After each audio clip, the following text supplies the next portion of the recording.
The first time I ever heard of artist Judith Schaechter was sometime back in the early 1980s when we were both in a group show at Philadelphia's Art Alliance. She had this small, unassuming painting that I have never forgotten. Judith stopped painting and went on to excel in another medium. And on October 17th, 2015, I went back to the Art Alliance to see a dazzling display of her amazing stained glass art. I had to drive from Ocean City, but I met a guy who had to travel a lot farther than I did to see the show. Glenn Carter, over here from the United Kingdom. I teach at Plymouth College of Art. I'm a glass maker myself, stained glass, architectural glass, generally usually for architectural settings. This is a very, very personal, beautiful collection of work. I think she must start a project, and the project must sort of overtake her, because the amount of work that's in these panels, the sheer enthusiasm that you can see for drawing, which I think is fundamental to this particular medium, is just outstanding, really outstanding. On January 12th, 2016, I spent an afternoon at Judith's home and studio. This is so annoying. I hate these flyers. These things should be outlawed. You know what I mean? Talking to her was very, very fun. Hi, I'm Judith Schaechter. The magic has been revealed, and now any ninny can do a wonderful work of stained glass. Thank you. Thank you very much. Please, be my guest. Be patient, gentle viewer, and maybe I'll reveal these secrets in a little while. But first, more aesthetic issues. Beauty and suffering. Is there a relationship between the two? I was just reading a book that just came out called Wired for Creativity by a guy from Drexel. In the introduction, he says, "No, you don't need to suffer to be creative." And I thought, wrong answer. The impetus to be creative has to respond to something not being right with the world. And we can call that a trauma, even if it's only a pimple. And beauty is entirely predicated on death. There would be no sense of beauty if we were immortal, because what need would there be to take care of anything if we had insurance that it was going to go on forever? You wouldn't have to care about it. You wouldn't have to find it beautiful. But it's not like you have to suffer a great trauma. You don't have to be in a concentration camp to make great art. I was married for like 10 years. When I got married, a lot of people said, "Oh, you're going to go soft." They had no idea how unhappy that marriage was. That should have been the best work of my life, right? But actually, acute suffering doesn't really help. I think I tended to make tamer work then because I was trying to soothe my nerves. I lost my edge a little bit. The characters seem so vulnerable. For instance, in the feral child one, this little girl sleeping in the snow inside a wolf skin. Are you a wounded child? Everyone's a wounded child, John. Just being born into the world, everyone has wounds. I'm not going to claim I have any special wound, any sacred heart that won't heal.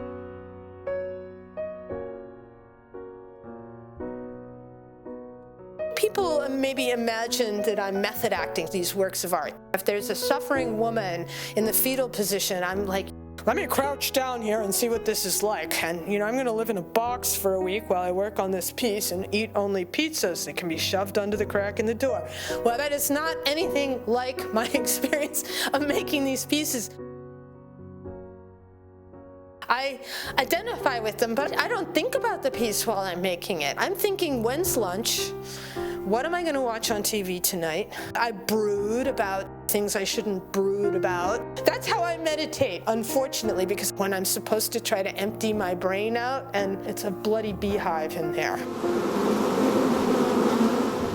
I don't think of the characters as being self-portraits, although I wouldn't make them if I didn't identify with them. I feel sympathy with artists like Cindy Sherman, who are playing dress up, trying on other identities. I want them to be characters other people identify with strongly as well. I wouldn't be happy just making this work for me. So I deliberately choose characters that I think are somewhat universal. You have said that you don't feel that you are personally beautiful, and yet the art that you create is incredibly beautiful. I remember my grandmother saying, "Pretty is as pretty does." I have always not been happy with my appearance. I feel odd mentioning that publicly, but it is important to my artwork. When I was little, I got teased a lot for my appearance. I would go home, and I remember crying to my mother, and she wasn't really reassuring. She would never say, "No, honey, don't worry, you're gorgeous." She would always say, "You're strikingly unusual looking." It's like, I can read through the lines here.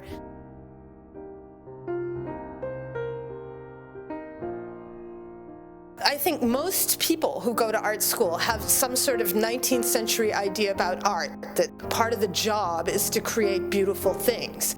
I was being taught by these absolutely hardcore abstract expressionists. To them, beauty and pretty were the same thing, and it was like calling them a pussy. It's just insulting.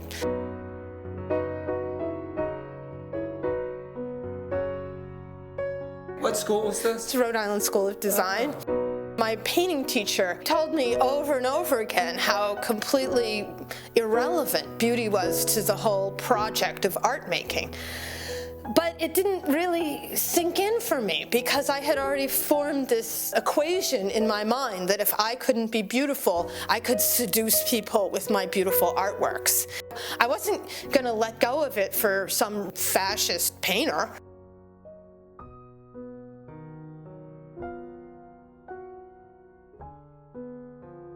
The lesson I learned from my painting teacher was not to try to please him because it was futile. And he didn't like glass, he didn't like decoration, he didn't like figuration. Every single thing I hold dear to this day was something he poo-pooed.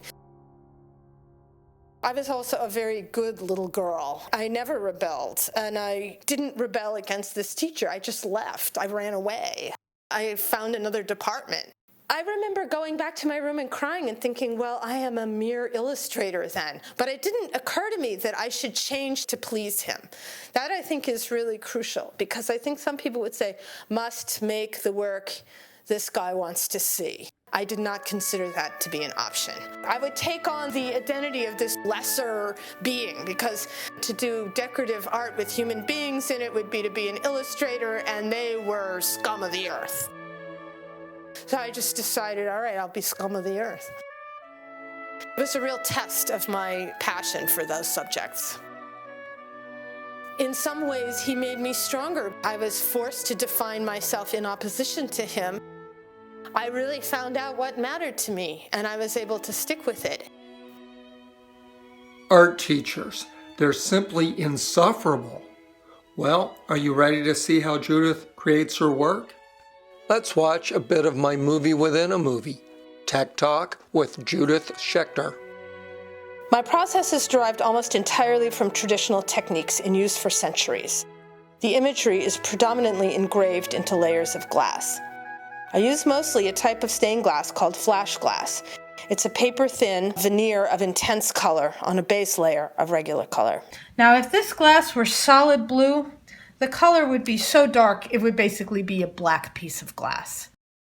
But that's clear, white, black and gray, yellow, green, purple, pink. Pink glass is special. Pink glass is made with gold. Really expensive. This is like $200 worth of glass right here. I work with a regular steel wheel cutter as well as grozing and running pliers. I have a ring saw, which is like a jigsaw for the really wacky cuts. After the glass is cut, I grind all the edges on a router-type grinder. If there's one thing that's bad for glass, it's when it does bumper car action. That's what breaks glass. So Judith did the sketch last week of a bear, but then she broke it. Glass breaks. Oh, shoot. Can you fix that? No, but I will make it work. The next step is to do any needed sandblasting. A sandblaster is basically a big box. It looks like a baby incubator. It's got gloves in it and a little window. And you put the glass inside, and it's hooked up to a really honking big air compressor. And the air compressor shoots compressed air through a gun, and there's a siphon feed for sand, and the sand shoots out the gun and abrades the surface of the glass. You can put a stencil on the glass. Cover the surface of the glass with contact paper, which is very thin, 3 mil contact paper, and cut out a design as fancy as you want, or as simple as you want, and wherever you peel up the contact paper, it will sandblast and you'll get a pattern, like this area here. You can get hard edge designs that way. More and more lately, I'm just free sandblasting, which means I just take the piece of glass down there and sandblast the surface so that it cuts into it, but it doesn't reveal any clear at all, because I want to do it all with the grinding tools. So once I have the glass sandblasted, I would bring it up here, put it on the light table on top of a drawing, trace the drawing with a Sharpie, the greatest artist tool of all time. Draw onto the glass, because the Sharpie is a permanent marker and I'm going to be using a lot of water. It will stay on the surface of the sandblasted glass. Now if I were to do it on the other side, which is still slick, this will come right off with water. See, you can just wipe it right off. But it will not come off on this side. Sharpie technology. Sharpie technology. I tend to use this engraving tool because it has faster RPMs. So I'm going to change the bit. It has a nifty quick release. So this is a little tiny diamond ball.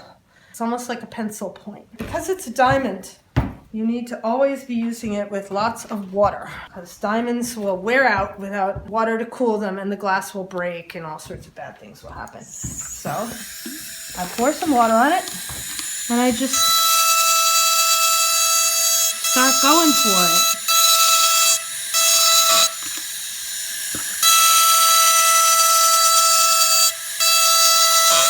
Now mostly what I do with the engraving tool is make these sharp hard edged lines.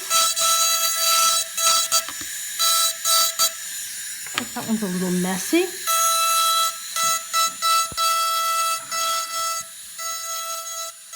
Don't worry, we will learn more of Judith's technical secrets in a bit. But first, I have some more questions for this most engaging of artistic personalities. Were you exposed to feminism? I don't know if anyone was calling it feminism, but if my mother wasn't a feminist, I don't know who was. You told me that your mother is this cowgirl from Oklahoma. Did you see Oklahoma? Yeah. It's their farmers. Cowboys are from Texas. Okay. She was a very dynamic, strong person. Great role model to me. She went to Penn, studied social work at Penn. That's where she got her master's degree. Her undergraduate degree was from the University of Kansas, where she was a music composition major. She continued playing music. She played concerts. She was pretty good. Ultimately, she became the director of a school for autistic children. She was a really interesting, brilliant person. She also had the sickest sense of humor. My mother died of cancer in 1988, and she truly believed that she was going to be cured by Monty Python. So we watched hours of Monty Python when I was a teenager, me and my mother and my dad.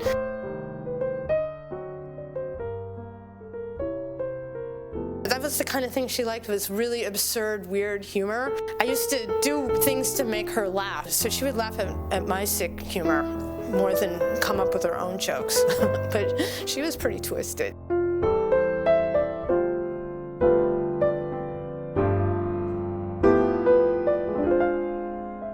Your mother was Christian and your father's Jewish. I associate stained glass mostly with Christian churches. I think I probably never even saw the interior of a church until I was a teenager. Not having been exposed to the tradition of stained glass until very late was probably a huge advantage because I didn't have a lot of preconceptions when I went into the medium. And I didn't particularly think of it as an exclusively religious medium, but it's pretty religious now that I think about it. Is there a religious component to your images? Well, art belongs to the category of things like science and religion that exist to explain the meaning of life to everybody. I think the word spiritual gets battered around an awful lot, and it is essentially a meaningless term, but I'm going to use it because I don't have another one. The Abbot Suger, who is the architect and the abbot of Saint-Denis Cathedral, the very first high Gothic cathedral where they had a groin vault and a flying buttress, so it's full of stained glass.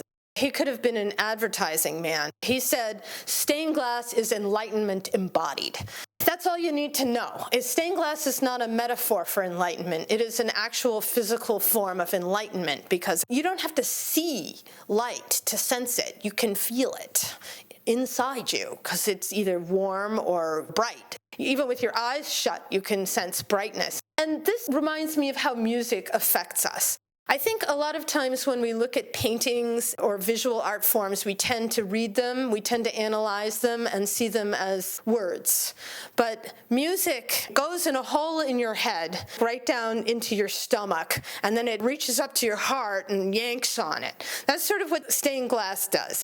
It doesn't require analysis to be appreciated. It hits you in the gut. So when it's effective, it can be really amazing.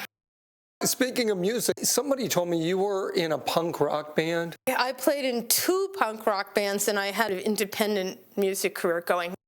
I don't have the confidence in my music that I do in my art. In terms of subject matter, my music was even more miserable than my art. It was just really depressing. I don't even feel as depressed as the stuff I was writing about, but that's what comes out. Did you have CDs of it? Yeah. Oh, we got it. You get it. No. Yeah, please. No. I won't.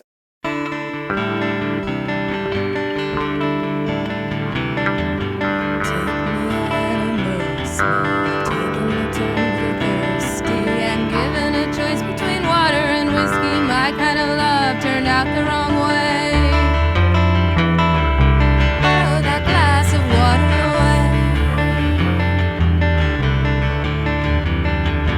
Drown or shipwrecked, what's the difference? Walk the plank and into the drink from the table into the kitchen sink. It's all just a glass away.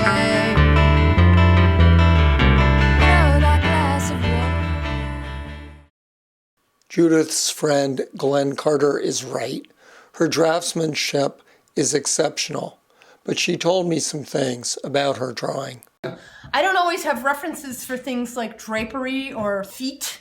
It's always the same feet. Don't tell anyone that. But I work like a comic book illustrator. I learn a convention and then apply it across the board. Draw a couple of draperies, and then you can draw it anywhere. That sure sounds easy enough. Judith is also using Photoshop to help compose her pieces. This one face here, it actually doesn't look like much on this page, but I was really taken by that face. And here's the Photoshop sketch where I opened her eyes on the right-hand one and I gave her some hair. But she doesn't have a body, so then I would go into sketchbook 1 where I have bodies. I will take a sketch and I will glue a head to it. So if I like this one, I could just, grab this head. This is how I end up with a figure, right? She can face that way. I took this old image from a manuscript and changed it. The original looks like this.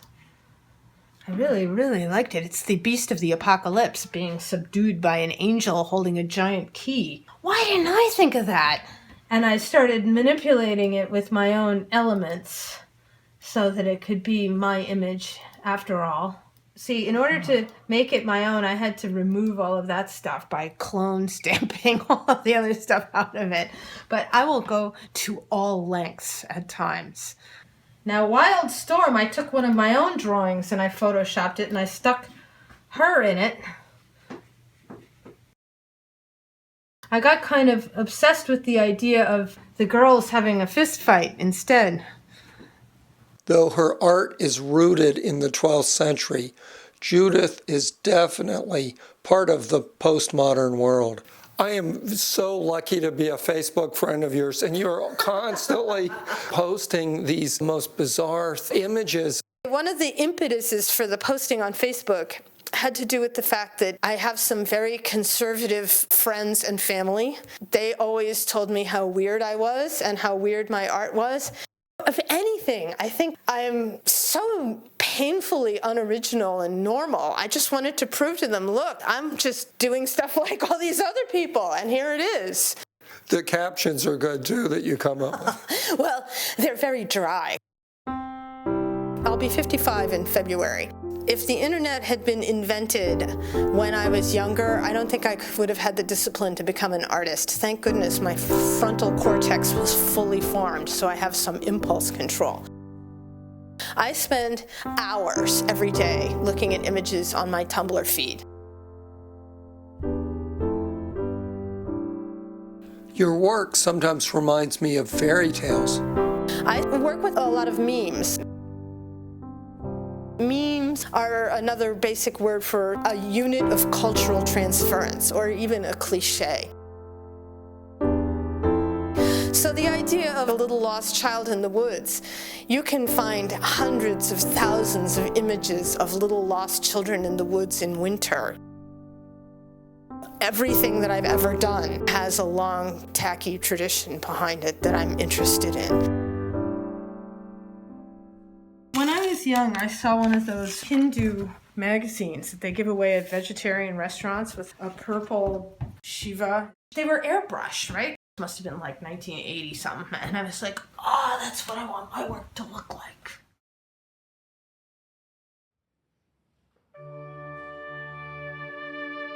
One of the things I'm most interested in is unknowing, not understanding the images specifically.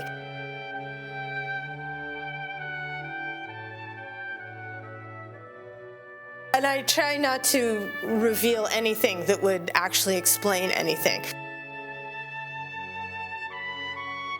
I like enjoying them for what they are.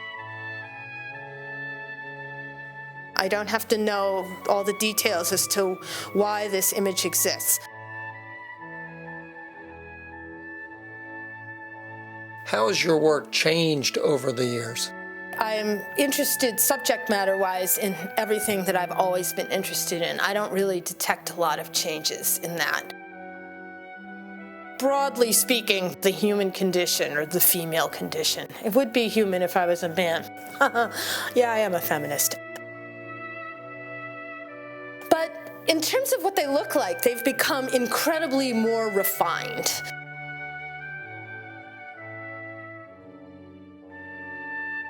There's an older piece in the window there from 1989, and it looks very rough to me. Sometimes I'm really jealous of it. You can't go home again kind of thing.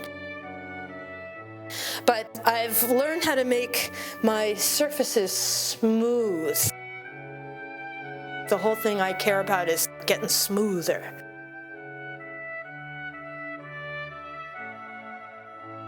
As I get older, I notice that it's harder to be creative in an innovative sense, to reinvent stained glass, because I have covered a lot of territory. Just thinking of yet another new way to do it, sometimes it makes my brain want to explode. I can't do it anymore. It just gets harder and harder to think outside your own box. Society's box, it's always easy to think outside that box. That box is tiny. But your own box, the one that you made with love, that one's hard to think outside of.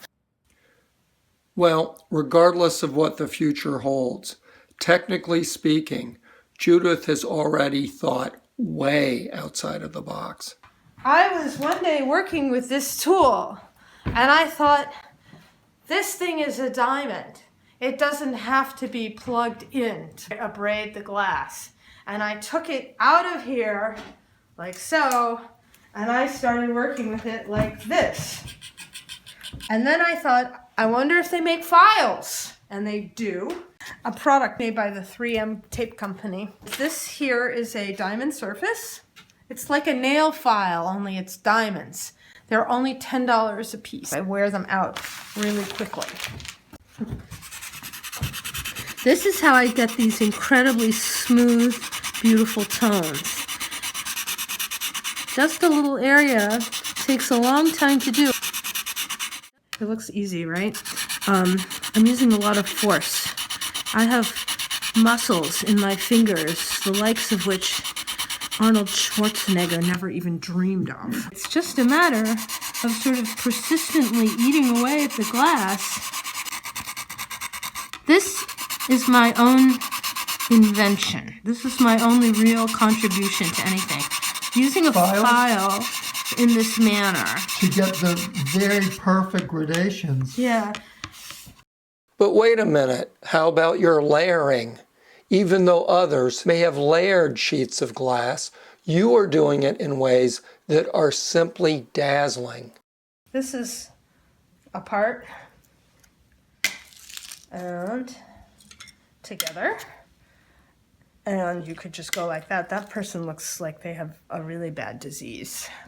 Did the old-timers do these combined layers of glass? They did, but they did it more to alter the color. Tiffany did a multiple layering to get those weird smoky, misty landscape effects. It's been used even in the Middle Ages. I used to have a very tiny light table, and I would have to stack up glass, and I would just see it, and I'd go like, that looks great. I like it better that way. And so I just followed that road. It was very exciting. It started out as an accident. Yeah. Oh, yeah. Wow. I have very limited capacity for imagination and creativity. Everything has been an accident. It has. I just had the good sense to do it. Because some people are like, no, it has to be like this. And it's like, well, that wasn't me. All right, do-it-yourself types. You get your various pieces of colored flash glass. You gently sandblast them. You draw incredible designs on them with a Sharpie. Then you use a diamond point drill and diamond files to braid through the color.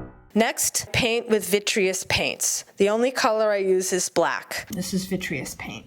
So I have supplemented the red with the black to give it even more depth. I paint it on and fire it like a ceramic glaze at 1250 degrees Fahrenheit. Next, you carefully cut the glass into shapes. You stack your shaped pieces of colored and clear glass up to 6 layers deep. Then what? It's just a piece of tracing paper with the outlines of where the glass is cut. And so when I'm ready to assemble this thing, it'll help if I had it going in the right direction, I can put it on here so I can see where the parts go. How do you decide? How do I decide where to put the cut lines? Yeah. It's not necessary to have any cut lines. However, if you have these giant sheets of unbroken glass, it's really vulnerable, and if it breaks, the whole thing is ruined.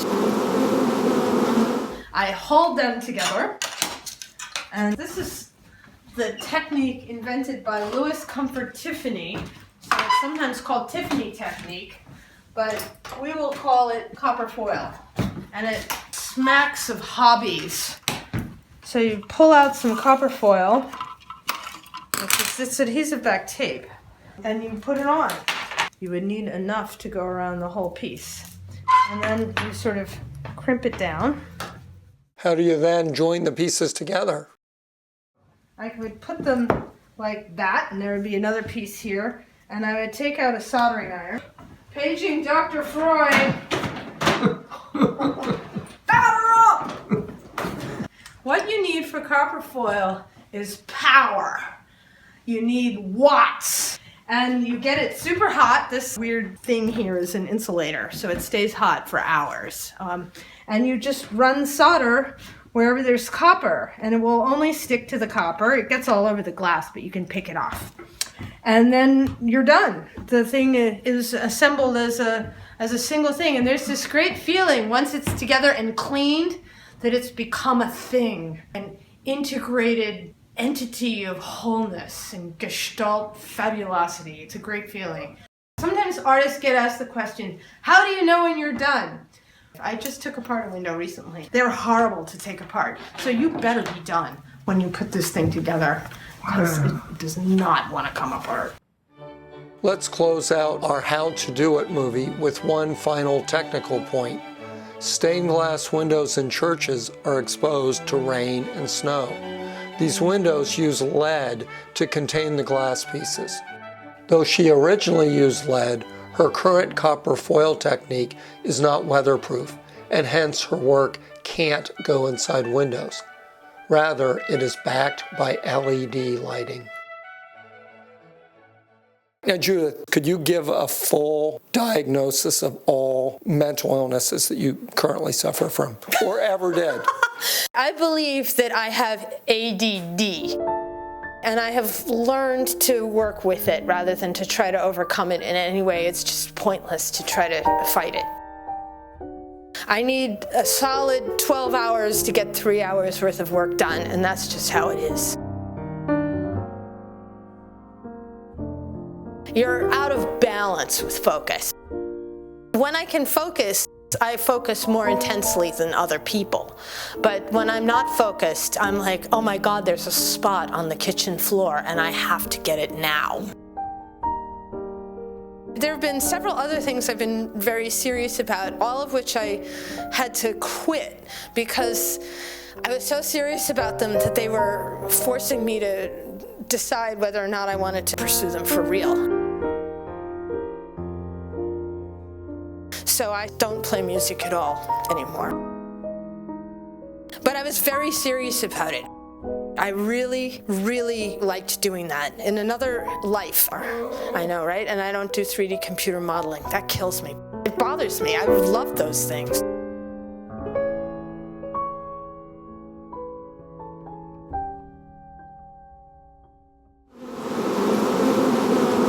Judith Schaechter, The Bloody Beehive. What is it like to be famous? I'm not famous. First of all, I always wanted to be a famous artist. I remember telling people this in college and being told by my much more profound and deeply thinking friends that this was a really horrible goal. Very superficial of me indeed.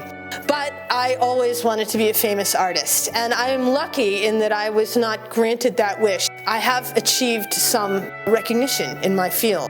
All right, I'm a success, and I'm very, very happy about it. I'm very grateful for all of it. It's incredible. Is it validating? I think ultimately, to be validated by external things for your artwork leaves you empty. The only thing that really validates me is when I nail it in the studio.